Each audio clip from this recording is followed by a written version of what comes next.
joined by my good friend, Zach Riddle. He is part of World Tour Rams. We could talk about Demarcus now.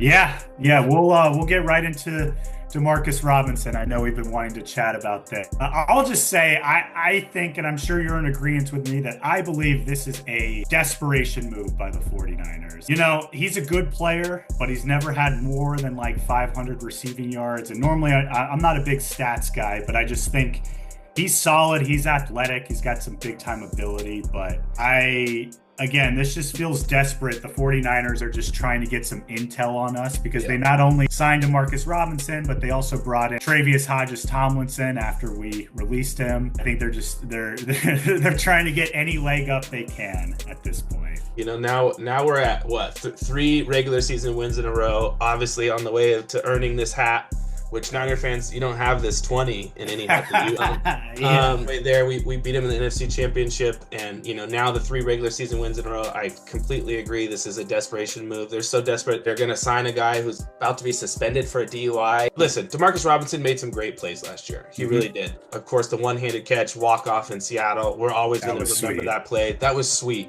But him and Devontae Adams are similar body style, similar play style, except Devontae is like a whole nother head and shoulders above how Demarcus plays.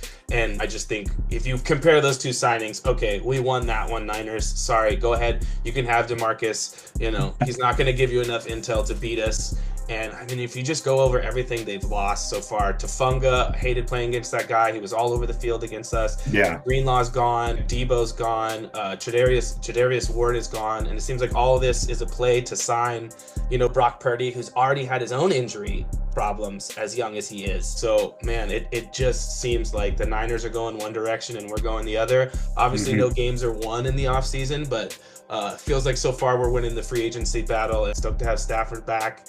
And keep this window open because we weren't too far away last season. The 49ers situation, they're a mess right now. And you got about 50% of their fan base who acknowledges that this is a rebuild moment for them. But then you got 50% of them who are still in denial and think that they're going to win the division. And delusional. Yeah. And look, as you said, no games are won in the offseason, but so far it's looking like a sinking ship for the 49ers. They lost a lot, and in order for them to remain competitive with us this coming season, they're going to have to nail the draft. They're just going to absolutely have to hit on almost every draft pick. Otherwise, I could see another situation where they win 8 games. And as always, go Rams. Go Rams.